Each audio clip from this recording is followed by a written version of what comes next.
Hi, Cash App Marley. How are you? It is Friday evening, and it's time for our daily reading with Coach Kenya and Weight Loss Motivation. I hope you're having a wonderful Friday. Ooh, what have I got on? Let's see. I can oh, I didn't mute my other. I am streaming on multiple platforms. Hello, Mr. Law Digital. How are you? Welcome in. Welcome in. Welcome in. Welcome in. I go live on multiple platforms. I was just getting them all together. Welcome in, Queen. Good to see you. Happy Friday. Hello, hello, hello. What it do, what it do, what it do? Come on in, tap the red button. Let me know you're here. Are you here? Are you here? Are you here? Are you here? Are you here? Are you here? Thank you so much for being here, Queen. How are you doing today on Friday? I'm so glad to see you too, baby. I'm enjoying the holiday weekend already.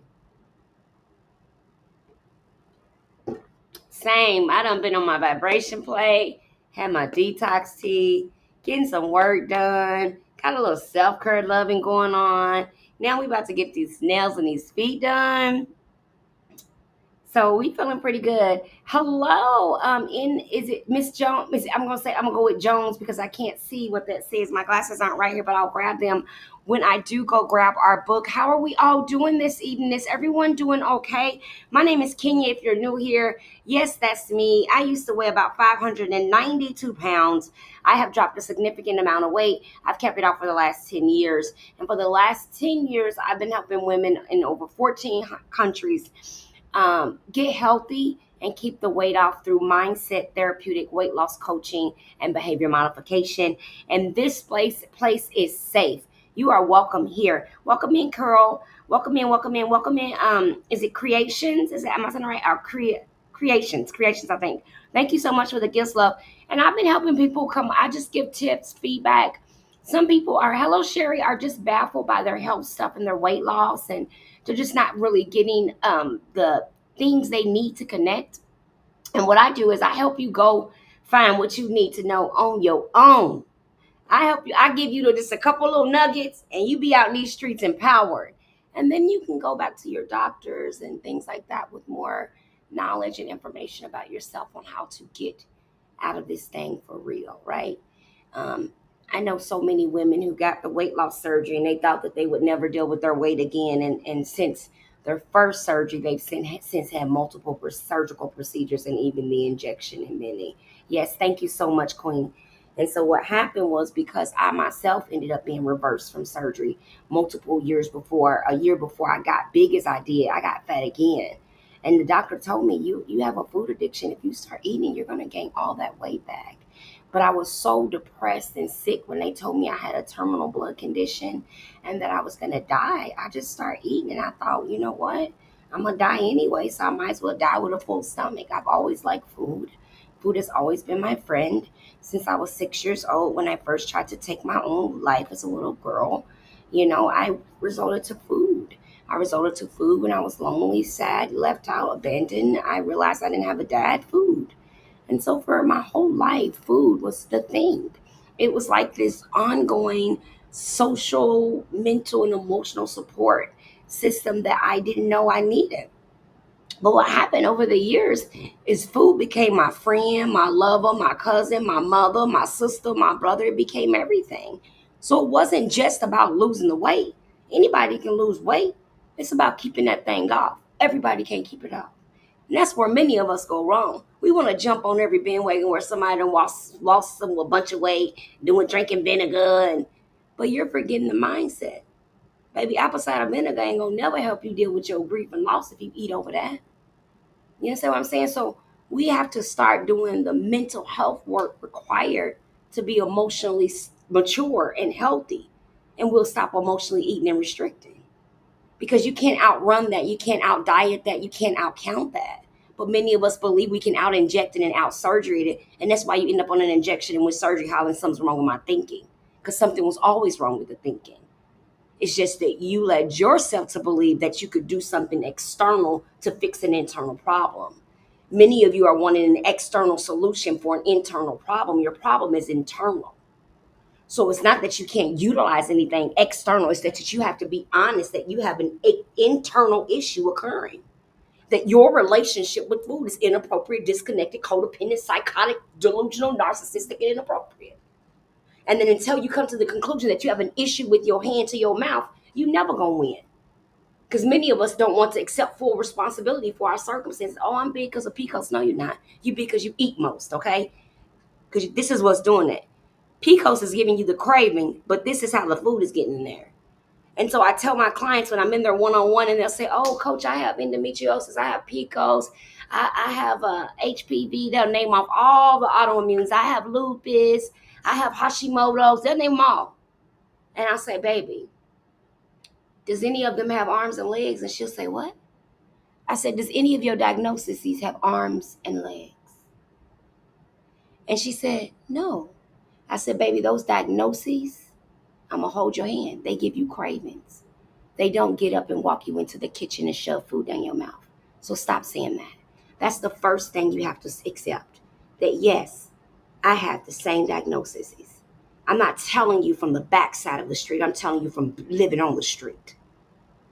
I, for many years, used my PCOS, endometriosis, fibroid tumors, constant bleeding, emotional irregularities, depression, and anxiety as a reason to snack, eat, restrict, and over diet. And at the end of the day, none of those diseases, none of those conditions was picking up food. None of those conditions was going through drive-thrus, and none of those conditions was ordering through DoorDash. That was all me. So I had to stop saying, oh, my PCOS is making it hard for me to lose weight. No, my horrible eating habits, lack of knowledge about what nutrition really is and how to get healthy is why I'm big. That's why I'm big. I'm not big because I have terminal illness. I'm not big because I'm going to die from a terminal condition.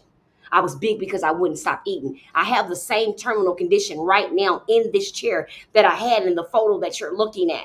The difference is I stopped eating like a damn maniac and I started taking care of myself and learning what real health and wellness was. I stopped saying, oh, my lupus won't let me lose weight. My PCOS won't let. No, I stopped buying and purchasing the things that trigger the symptoms for my autoimmune disease. That's what I did. I stopped eating processed stuff and drinking sodas and pops, which triggers those conditions. I stopped doing the things that made my condition worse, and my condition became under control, and I released the weight. Not because I had surgery, not because I got an injection, but because I came to the conclusion that I am the problem. I am the problem. I am the solution. Until I come to the conclusion that I want to be better, there will be no form of real betterness. There will always be a delusional expectation of some sought out solution that I think is going to last. But the only thing is going to last for me is getting my mind right. There's not enough calories. There's not enough food scales. There's not enough gyms to help the emotional irregularity in my brain. I cannot outrun my depression. I cannot out cardio my depression. I can't do it. I cannot outstarve my anxiety. Many of us are restricting meals, hoping we can lose weight so that man we in love with will want us more, baby. You cannot starve yourself into his arms. You can't do it. Ooh, they're going to be looking at me when I get down there. And you ain't going to never make it down there because you're trying to get down there for the wrong reasons. The wrong reasons. You know how many women end up on my doorstep because they lost weight to get married, and the minute they got married, they gained all their weight back, and their husband won't even touch them, look at them, won't even sleep in the same bed as them. The wrong reasons. What type of surgery did you have, baby? The wrong reasons. The wrong reasons. The wrong reasons. What type of surgery did you have? Fitness, Cookie Kimmy. What did you have surgery? Yeah, the wrong reasons. So what has to happen is we just have to realize that it's for us, that it's for us. When you do it for you, then there's nothing, no comments nobody can say in your chat. Can't nobody come on your page and knock you off your game. Ain't no depression at your job gonna get you to stop going to the gym. Ain't no man gonna have you eat no bonbons laid up in the bed with no bag of chips. When you are doing this for you, there is no situation, and I literally mean no situation, that knocks you out of your pathway. Yeah, you still deal with all the things happening. You understand what I'm saying? You still deal with all the things happening, but you no longer stop taking care of yourself because they're happening. Are you following me? Right? Many of you can stay on a weight loss and wellness journey for about 3 to 4 weeks, but that's because you have lack of self-belief. You don't believe you can really achieve the goal. So therefore, every time you go to achieve something, because you lack self-belief in achieving it, you can't achieve it. You can only get close enough to it. And then your subconscious tells you, oh, we can't really do this. So let's not go to the gym today. Then the next day it tells you, go on and get that cookie. You ain't had one in 3 weeks. And then the next day it tells you, girl, don't worry about that. Go on and get that liquor and drink you all weekend. Go turn up with your friends. You deserve it. When you ain't did nothing but stay consistent for 2 days and you swear up and down it's ready to turn up, baby, that's not healthy. That's not learning a new lifestyle. Honey, that's putting yourself in the microwave until it ding and go off and getting back out. That's what that is. Health and wellness is forever. So that's the other delusion you got to get past. Quit saying you're going somewhere. Quit saying, oh, I just need to get down to 150 and then I'm good. So you're going to stop being healthy at 150? How you going to maintain it? Think about it. Think about it. Oh, I just need to get down to about 150, 160. I'll be perfect. No, you won't. Because if you don't keep doing the exact same thing you did to get to 150 and 160 at 150 and 160, you're going to be back to 200, 300, 300, 400, 500, 500, 600. Because you got to sustain it. That's why you can't be saying when I get there. That's why you got to stop hollering, oh, I just need to be down a little bit more and it's going to be perfect. And you're going to balloon right back up. Because you got the wrong mentality of where you're going. Health and wellness is not a destination. It's a permanent situation. Health and wellness is not a destination. It's a permanent situation, meaning you should always, every day of your life, be getting up and in pursuit of a better, healthier version of yourself.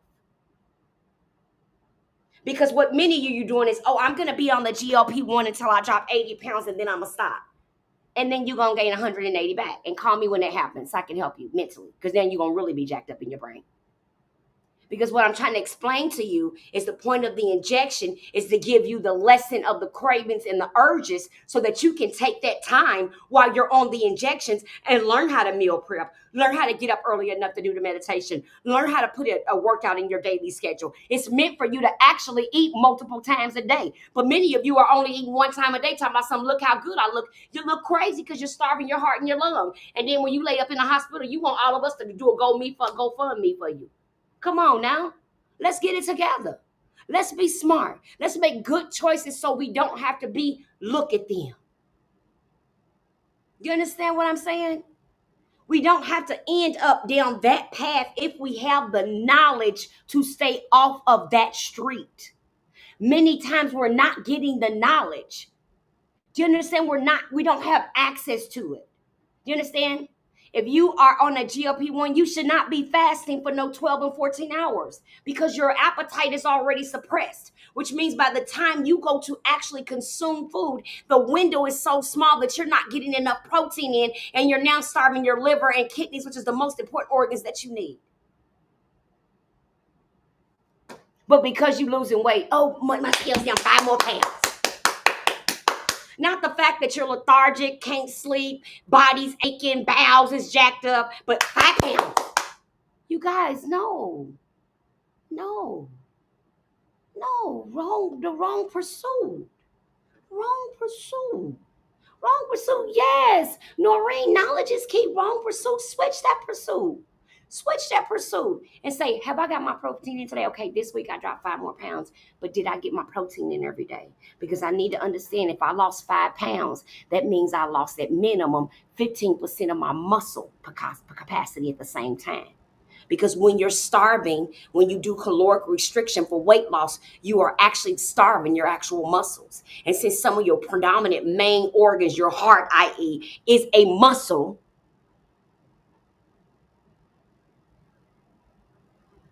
You guys know that I eat 30, 35, 25, 33,000 calories a day. I'm always eating and drinking all day long. Do you not see my results? Do you know it's because I've trained my metabolism to cut on at a certain time and to run nonstop until I stop it? But that took time. It took me learning about my body. It took me understanding nutrition. It took me understanding that the food that I buy at the grocery store does not have everything that I need as a Black woman, and that I will have to supplement my nutrition. It taught me that as a Black woman that used to run around hollering, I'm never drinking no shake. I ain't taking no vitamins. I am the same woman that's screaming, get the shake, get the vitamins. Why? Because I ended up at 35 years old on my deathbed from malabsorption, from lack of nutrition, and was 592 pounds. For lack of knowledge, we shall perish. Many of you don't even realize that your weight gain issue is related to the malabsorption and malnourishment that you are currently suffering from, especially if you've had the surgery and you've gained some of your weight back. The reason why it's difficult for you to get the weight off and you want to run to a GLP-1 is because you feel defeated, because your body is in turmoil from the transition that it's been in, and now you have to recondition it to burn fat the right way because you're not making enough of the acid to trigger the metabolism for the hormones that you need to act right for the metabolism to do the job. When we enter synthetic things in our body to do a job that our body was born to do, we have to understand that we then tell our body, hey, I don't need you to do that no more. So if I decide to be, let's say, on a GLP-1 for the next 2 years, I must understand there are things that my physical body are going to stop doing for me because I'm giving it something to do it for me. So it's going to become reliant on that item. So I have to understand there's a chance that what I'm choosing is risky, but if I'm educated, if I'm knowledgeable, if I get myself together, then I won't be a statistic. I will be victorious. Why? Because I have the knowledge to succeed. You understand? Because I'm willing to put in the work to figure out, okay, well, I'm gonna do this. Okay, so I got my injection. I noticed this and this. Okay, so they said I keep seeing on the news these symptoms. Okay, let me go look up these symptoms and make sure I don't have any of them. And if I do, let me go see what they're telling people to do. Listen to me. Quit hollering, well, I don't got no side effects. Take your crazy butt over there and research everything to make sure that you are not the anomaly. Girl. My client said, I don't know what I'm going to do. They think it might be cancer. I said, sweetheart, remember all them Bodie videos you was posting, how you don't care what nobody say, you ain't worried about what nobody think? I said, I need you to get that attitude again, okay? You know, you ain't got no test results back. Ain't nothing came back yet. Ain't nobody told you it's positive for that yet. So you got to get your mindset out of that. Get your mindset out of that. I said, but the same energy you had posting all them videos, that's the energy you're going to need to get through this here. That same attitude, that same belief that you was falsifying and showing the world. That's why I kept telling you, get authentic. I am, coach. I said, no, you're not. Get authentic. I am, coach. I said, no, you're not. Get authentic. I am, coach. No, you're not. And now you're in front of me hollering, coach, I'm ready. I'm broken. I'm at the lowest. I'm ready to be real. I was only telling you to get real with yourself then because I saw where you were going with the journey, and I saw that you had lost sight of the goal. I saw that you became more concerned with what everyone else thought about your journey versus what you needed to experience. I saw how it became about how often you posted your butt getting bigger or your stomach looking smaller. I began to see how it no longer was about God. It was no longer about your mental health. It was no longer about your healing. It was no longer about getting better. It was no longer about the journaling or going back to school or the goals that grew you as a woman and made you better as a whole person. It became about all the things that were full of vanity. And you yourself said you didn't want to get lost in that world again. But you did. And now you're here. And I say to you, as I said a year ago, if you do not get authentic with yourself, the games you play, you will always play. The road you live on in your brain, you will always live on until you decide that you want to get off. Until you decide that you want to get off. because we will conjure up stories to justify and signify our behaviors, our actions, and our thinking patterns because we feel justified in our state in that moment until we don't. It is okay to walk in a door and when you get in there, the door not be the door you thought it was. You can just come back out. But many of us stay in the door and try to make the door work. And as a result, we begin to lose ourselves. So I want to encourage you, after losing 479 pounds naturally, it's not easy. But the best thing I could do was admit that I am the problem. And I am also the solution. Because at the end of the day, obesity being my battle or my birthright, because every person in my family has struggled with it, it doesn't give me a right to overfeed, overindulge, or abuse the body that the temple that I've been given from God doesn't give me a right. I will no longer choose morsels of food over feelings, my emotions, because I want to be human. I will no longer eat because you pissed me off or chew because he made me mad because I don't want your anger to be on my ass. You see what I'm saying? I'm no longer willing to eat because you pissed me off because I don't want your anger on my ass, meaning big. You understand? You got me? See, many of us are eating and restricting over the next person's problems, over the next person's things, what they do to us, how they act with us, or how they don't even acknowledge us. But we don't have to live in that emotional eating cycle anymore. There is freedom to emotional eating. There is freedom to stress eating. There is freedom to binging. There is freedom to purging. There is freedom on the other side of all of these things that they call weight loss and wellness. But we must stop acting like it's only about the scale, because it's more than that.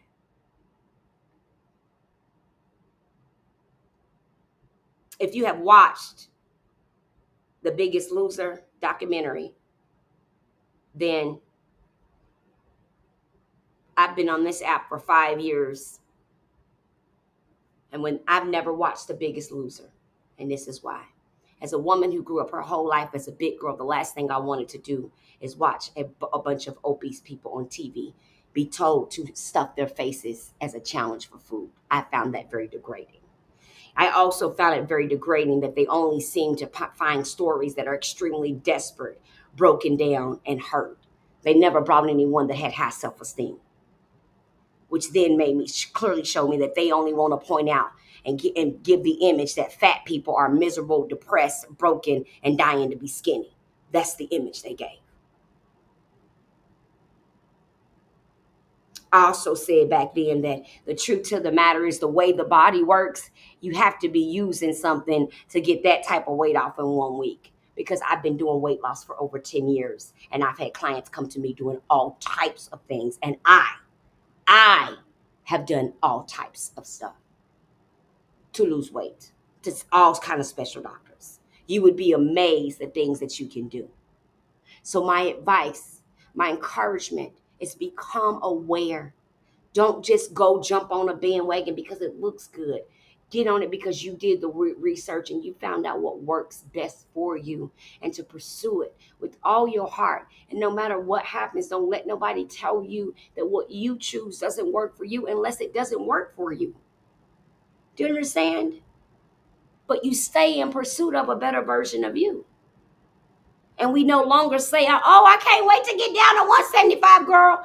Just get up every day and have breath in your body. And the fact that you ain't short of breath, your knees ain't hurting, you can walk to your car without a wheelchair is a victory. But some of y'all can't see the beauty in that. You're so worried about being thin. I've been able to wear booty shorts or your breasts or something out when you're forgetting the mere fact that you got life. You got life. That's how you can always tell the difference in the journeys that entail people's mindset and the journeys that entail their body set. You can actually tell. Thank you, Elsie. You can actually tell. And the reason why you can tell the difference is because the type of content you get from them. You understand? Because one is more concerned about the mindset because they've dealt with mindset so vigorously that they nervous. So they always talking about mindset, where you'll have another version where everything is about what their body looks like, if their butt is bigger, their titties are bigger, and when they're getting their skin cut off so it can look good. So one is in a pursuit of visually looking better. The other one is in pursuit of physically being healthy. They're not the same journeys. They're two different types of journey. The person that's in total pursuit of being mentally and emotionally and physically healthy is going to have a different experience than the person that's in pursuit for a physical alteration of their body, and in hopes of an acceptance from their like parties and peers based on that change. Like I had someone tell me I've lost all this weight and I thought people was just going to do everything with me when I was smaller, and that's not what happened. And I said, well, do you act different? And she was like, I don't think so. And I said, well, why do you feel like people don't want to do things with you? She said, well, they plan stuff and they don't ask me.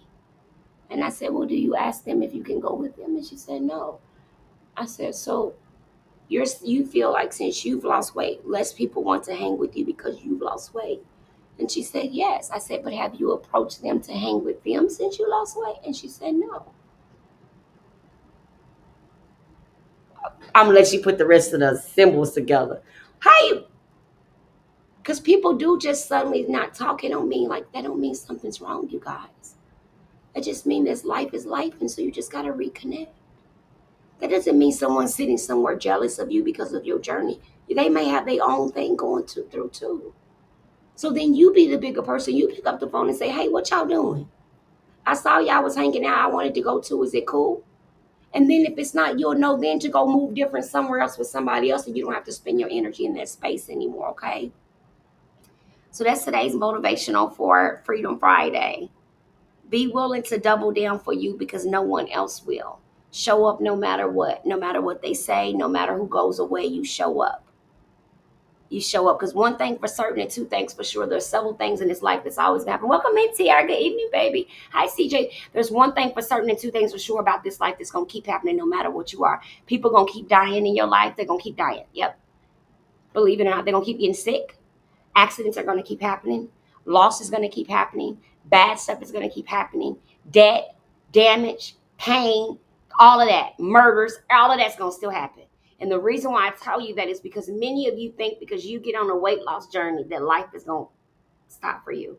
So as soon as my uncle, cousin, daddy, brother died, then it gives me a reason to go eat a bag of chips. No, I don't know why. How did you get that? Well, I lost my mother and everything, but it shouldn't though, because your mother would have never wanted you to stop taking care of yourself, baby. So that's why you get ironclad on your self-care and understand that because life is going to happen, I understand that my health is the only way I'm going to be able to survive these things that I'm enduring. Do you understand what I'm saying? The only way I can survive the things I'm doing is because I understand that they may or may not happen to me, and I'm prepared for the storm. Instead of me assuming that nothing bad is ever going to happen because I decided to change, I understand that something may happen. But because God has promised me, He has showed me, He has told me that I know that I'm going to be good. I know that I can go ahead and go through this thing and pursue this thing. And at the end of the day, I'm going to be okay. Many of us claim we know God, we love God, and God got us. But the minute something go wrong, we fall apart. We crying and screaming and snacking and eating instead of praying and staying. And that's really the trick right there. You got to stop running and snacking and eating and restricting and start praying and staying under the word of God. You say you're a woman of God, but you run to food before you run to the Bible. What are you? These are real questions we must ask. Same to men of God. Because we can't sit around and weigh 600 pounds and then talk about same-sex marriages and people having marriage before sex are going to hell because gluttony's on her too. So you going with them. So y'all all going to be on the same bus. So you can't do that. That's why I said don't judge. That's why it says that. Because you can't stand up somewhere big as a big, 500 and 600 pounds. That's not medical. That's eating. And then denounce, degrade, and talk about who's going to hell because of their sexual choices, immorality, etc. And you're obese because that's gluttony. We don't no one is giving you an award where you have a right to pick and choose that those particular people gonna go somewhere and you X'd out. No, you included. Gluttony is one of them too. Gluttony's on there with adultery and fornication, just for the record. For all of us big backs, I was a big back. Look at the picture. For all of us running in and out of the church, falling out, shouting, speaking in tongues. I need you to know your weight is something. Don't be delusional. Be accepting. It's something. It's something. Today's reading, David Komalafi, 240. It says, love never fails, but whether there are prophecies, they will fail. Whether there are tongues, they will cease. Whether there is knowledge, it will vanish away. Love never fades out or becomes obsolete in the face of fear. Because God is love, my love for God and people should not become obsolete in Jesus' name. I should not fail in love in Jesus' name. So today's topic from David Komalafi says that love never fails and that should never become obsolete over fear. So if you're living in fear, love is the absolute is one of the options that can bring you out of fear. I know when I'm afraid of something, what helps me is when I feel love, when I feel validated. Welcome in, Cupcake. When I feel, welcome in, Marvin. When I feel connected, supported, I'm not as fearful. When I feel disconnected, when I feel alone, when I feel left out, I am more fearful because of the circumstances that I'm standing in. You know what I'm saying? Because I'm feeling fearful and I don't feel supported, I'm definitely feeling that pressure of loneliness, that pressure of sadness. And then that turns into the thoughts, and the thoughts turn into things, or well, why people don't in this. And so what happens is we have to be careful with our mindset and our thinking, because our thinking will be sitting around having whole conversations and stories that never exist, or why people do or don't. But instead of us picking up the phone and having a conversation, we're making assumptions on our end about it. Right? Right? And so one of the things we get to start doing is we get to start growing up and being more adult and saying that I can pick up the phone and make a call just like someone else. And if I choose not to make a call, then I can't complain and say no one calls me, because I don't call anyone either. Right? And if I want a circle that supports me and loves me like I want to be so supported and loved, then I can just go out and create that circle. I don't have to wait for someone else to be my circle. I can just make my own. And I think sometimes we feel stuck. We feel like we can't meet anybody new or do anything new. But that's a closed off mindset. We not only can do new things, but we can experience new people, new places, and new situations if we're not afraid. If we stop walking in fear and walk in faith, we can have new experiences. And though in those experiences is where we can grow, learn, and change to be this different person that we're working to be in our transformation. All right. Next up, we have Melanie B. Let me get the book.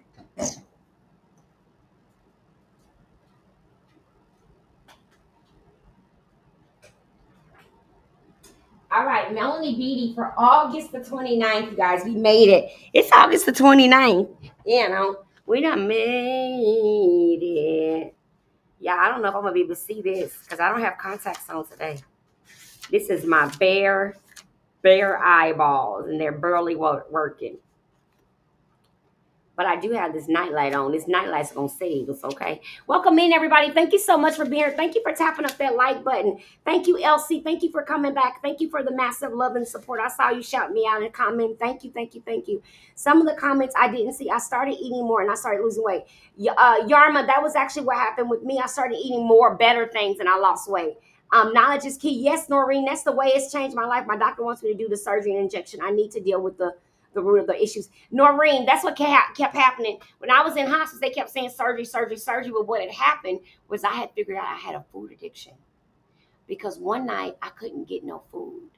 And I got so upset and was crying. Like I was angry. I was beating on the bed like, I need something to eat. And I had never been like that.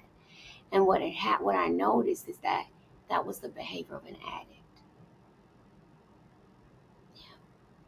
The anger that I felt, the unsettlement I felt from not being able to get the food that I wanted. I knew then that this was not just stress eating. This was not just loneliness or anxiety. This was just not me eating from trauma or childhood abuse or domestic violence. This had rooted itself in my brain, and it had connected itself to me in a way that if I didn't get away from it, it was going to kill me. The food was going to definitely kill me, guys. Because I had started so early on in childhood eating to feel better, eating to deal with my emotions. Let's go ahead and get this done before the phones die. August 29th says, first heal your heart. Oh, Wait a minute. Noreen, are you still here, Noreen? This is a good topic, boo. Boo, Noreen, it says first heal your heart. Queen, are you still here, mamas?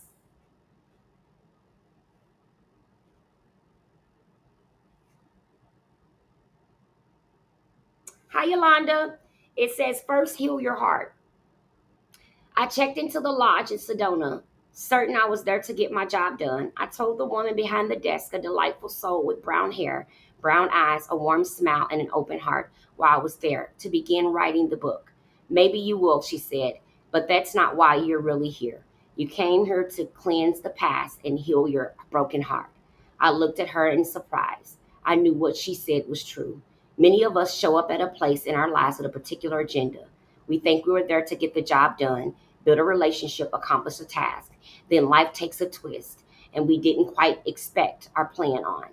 We discover we're at a certain place for a reason different from what we thought. The real reason we were there is to cleanse the past and heal our broken heart. Healing our heart is a worthwhile mission, more powerful, more purposeful, perhaps, than the one we intended. Healing our heart is worthwhile and crucial, something that often needs to be done first so that we can accomplish what we intended. The biggest block to service and to love is a broken heart. To care about life again, to open our hearts, to dare to dream, to risk love again, we must first heal our heart. Decide on your mission, be clear on your purpose. But remember, first things need to be done. But remember, first things need to be done first.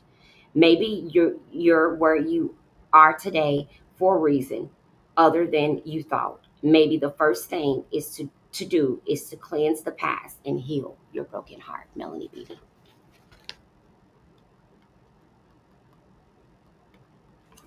And I absolutely love Melanie Beatty. Absolutely. Love her. Love her, love her, love her, love her, love her, love her, love her. Any questions on that one? That was self-explanatory. Take some time, get to the root of the problem, heal your heart, look for wholeness.